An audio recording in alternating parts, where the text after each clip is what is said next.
Every night at exactly 2:17 a.m., Bami hears someone frying akara behind his wall. But the woman who used to fry akara there was buried in that same spot. Only subscribe if you're ready for more stories like this. On Bamsi Tells It, we don't tell bedtime stories. Lock your doors, hit subscribe, like the video, and stay till the end, if you can. Maku, Ibadan, a quiet compound ruled by the Bale, where darkness had authority and silence had ears. Bami is 14, second born in a family of 4. His mother, Ireti, a struggling single mother who believes prayer can fix anything, even death. 2 weeks ago, their landlady, Iya Alakara, died suddenly. No sickness, no warning, just one loud scream at midnight, and silence. They buried her behind Bami's room, right behind his wall, and that's when the frying started. The morning after the footprints appeared, Ireti called everyone outside. Neighbors gathered. The Bale was sent for. The footprints were still there, bare, small, covered in thick palm oil. They began from the grave and ended directly under Bami's window. Nobody spoke. The Bale arrived slowly, old, thin, eyes that had seen too much. He bent down, touched the oil with his finger, smelled it, then wiped it quickly on the grass. He didn't look surprised. He looked disappointed. He stood up and said quietly, "This burial was not clean." A cold wind passed through the compound. That night, Bami refused to sleep. He sat upright on his bed, staring at the wall. 2:16 a.m. Silence. 2:17 a.m. The sound of akara frying. Slow, violent, close. The wall began to vibrate slightly. Bami's breathing became shallow. Then came the smell. Burning oil, rotten, thick. His door handle moved. Once, twice, then stopped. A whisper crawled through the wall. "Bami, I am here." His ceiling began to drip. Not water, oil, black, hot. It landed on his pillow.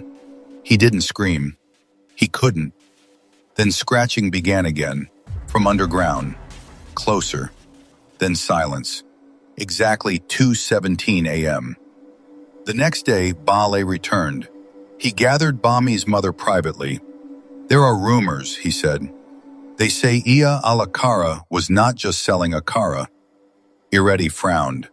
The Bale continued. "Some women cook with ingredients not meant for this world." He leaned closer. "Did your son ever buy akara from her?" Ireti froze. Bami did, every evening, free sometimes, because she liked him. The Bale's face darkened. She may have marked him. Years ago, before she moved to Maku, another compound in Oyo reported something strange. Children falling sick, hearing frying sounds at night, seeing a woman standing outside their window, but she was never caught. She always moved before sunrise. Now she was dead. But something about her burial was wrong. She screamed before dying, not in pain, in anger. That night at 2:17 a.m., the frying sound was louder, violent bubbling. The wall cracked. A thin line formed from floor to ceiling. Oil poured through, flooding Bami's floor. His younger sister began screaming in the next room. His mother started praying loudly, "Blood of Jesus!" Suddenly, a hand pushed through the crack in the wall. Blackened, dripping oil, skin peeling like burnt meat. It clawed at the air, searching. "Bami!" He fell backward. The hand disappeared. The crack sealed. The oil vanished, as if it never happened, except for one thing: burn marks on Bami's floor. The Bale ordered the grave to be checked. 4 men dug carefully. The coffin was revealed. They opened it. Empty. Only hot oil at the bottom. Still warm. The compound erupted in panic. Ireti fainted. The Bale whispered, She was never meant to stay buried. Bami stopped speaking. He started smelling oil even during the day. His skin became hot at 2:17 p.m. every afternoon, exactly 12 hours before the frying started.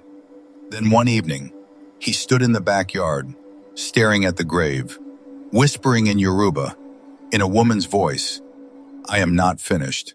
His mother slapped him. He blinked and asked, "Why are you crying?" He remembered nothing. Bale decided to perform a midnight cleansing, palm fronds, white chalk, sacrifice. At exactly 2:16 a.m., they waited behind the house. 2:17 a.m., the ground shook. The soil over the grave collapsed inward. Oil burst upward like a fountain. And from inside the earth, she rose halfway, not fully human, her face swollen, eyes white, mouth stretched too wide, hair soaked in oil. She looked at Bami and smiled. The Bale shouted incantations, but his voice cracked. The lanterns blew out. Darkness swallowed everything. When light returned, the Bale was gone. Only his cap remained, floating in oil. Bami stood still, facing the grave, and whispered, "She says she needs one more." Some spirits don't leave. They wait. Part 2 drops soon. Subscribe so you don't miss what happens next.